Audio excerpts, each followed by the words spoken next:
Just 1 year ago, I was the fattest kid in the school. I was the most obese and the most overweight and the most out of shape kid you could find. Now, I'm the most jacked kid in the entire grade. I'm the strongest in the entire grade, and I'm one of the strongest in the entire school. A lot of you guys might be asking, well, how does that even happen? That was only 1 year. It only takes 1 year of true dedication and giving it your all and doing your very best to get a good physique.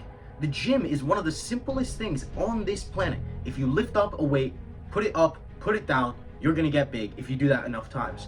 And there is absolutely no excuse on earth. Oh, I don't have time. Oh, I don't have money for a membership. Do you have a floor where you live? That's one of David Goggins' favorite things to say. You know, I have a friend, one of my good friends now, all he does is fucking push-ups and he can rival me in strength. He looks massive.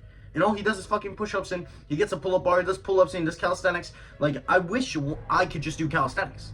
But, you know, I got the gym, so I get a little bit of a different physique, a little bit of a different build. But you know, they're both very, very good, and you need to understand there's absolutely no excuse. And for a lot of you that guys say, oh, I don't have time, I come after school and I have sport, or I come after school and I'm busy and I have, I don't know, let's say I have work, or I have sport that I have work, I don't even get to get home. What you need to do is you need to go to sleep early.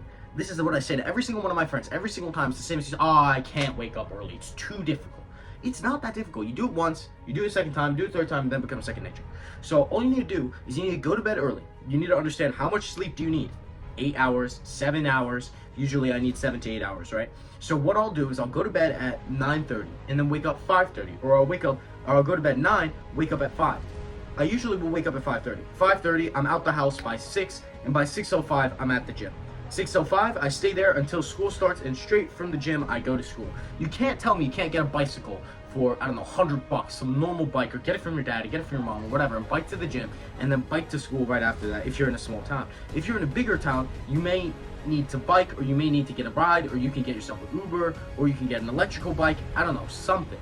You can wake up in the morning, take the bus to the gym.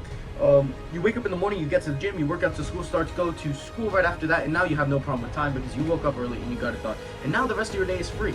Now, right after school, you are completely free. A lot of the people will come from school and they'll go to the gym, and now your whole day is kind of gone because you spent 2 hours at the gym. It's not a bad thing, but now all your time, that valuable time between 3 and 5, or 4 and 5, is very, very valuable, and you have now lost it. It's gone. It's out of your hands because you didn't go to the gym. I'm not saying it's a bad thing. It's a good thing. It's perfectly fine, but it's much better if you get out of the way right away. That's number one for the excuses. A lot of you guys will also put a lot of, especially for the taller guys, really want to emphasis on bulking. If you bulk with blood clot, you know, if you're under 18, you should not be lifting much unless you are a large. If you're very fat, then maybe.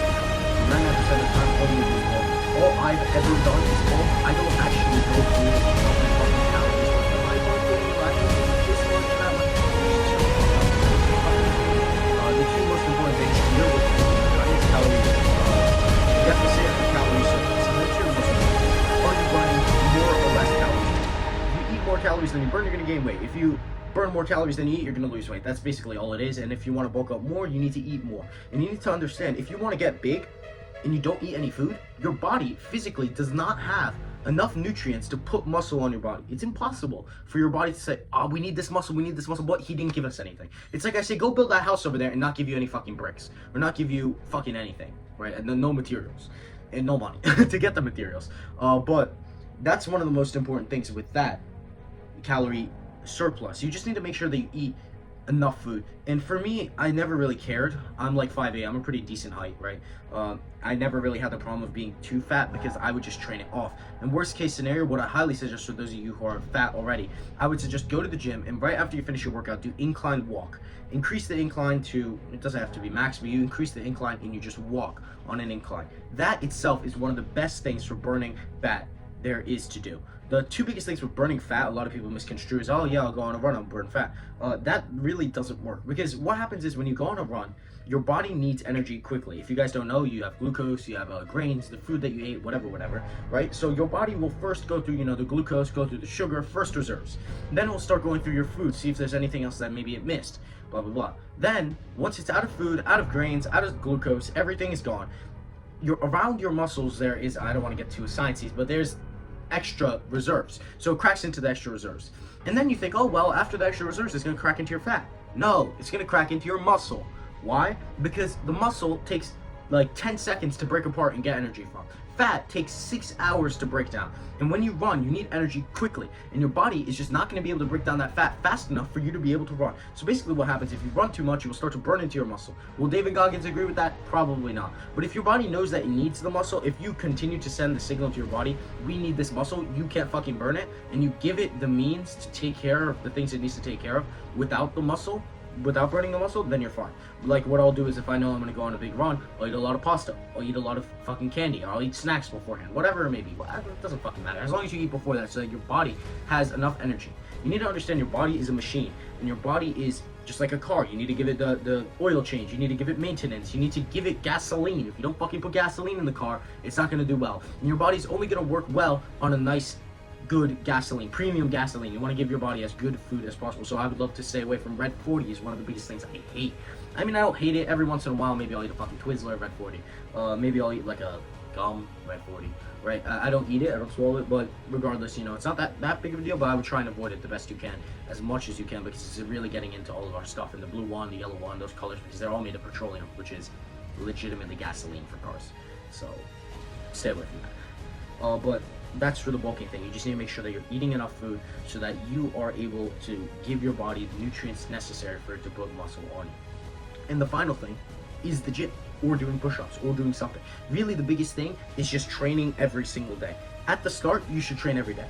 If, you know, 2 months into your training career, you're deciding, okay, you know what, I need a rest day, then you can add in a rest day, or add in 2 rest days, right? I only really have like 1 rest day, and my other rest day, I'll sometimes do like an active rest where I'll still go into the gym, I'll still do some like cardio, I'll do some forearms, or I'll do some like traps, something I don't usually do, or some neck or whatever, right?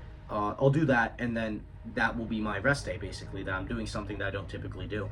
That's one thing that you can do, but you can start introducing your rest days. But as long as you're going consistently for years and years and years and years, you are going to get the physique you want. And then from then, it's going to just become your life. Once you've gone for a year, you're not really going to give that up, and it's just going to become part of your life, and it's going to become easy. It's going to become something you just do. You should go to the gym. Why would I not go to the gym? Or why would I not do 500 push-ups today? For the push-ups thing, if you can't make it to the gym, you have a floor. Hit 500 push-ups. If you can't hit 500, do 50, then do 1,000, then do 100, then do 100, then do 1,000, right? But when I say that, people are like, oh, I can't do that. Listen, just do it in increments of 20 to 25, whatever you can do, or increments of 10, if you can only do 10 at a time. Bang out 10 push-ups, rest for maybe 30 seconds. 10 push-ups, rest, hit it, rest, hit it, rest, hit it, rest, hit it, rest, until you hit the number. And then you keep going, and you do that throughout the day. Like, what I'll do is maybe sometimes we'll be watching a movie, and I'll watch the movie a little bit, hit some push-ups. We'll watch the movie a little bit, hit some push-ups. But that's the biggest thing. You need to make sure you understand those 2 facets, and just train every single day. That's the easiest thing, and that is going to help you get your transformation. Once you start doing consistently, you're not going to be able to stop, and it will literally just compound to infinity, and you will be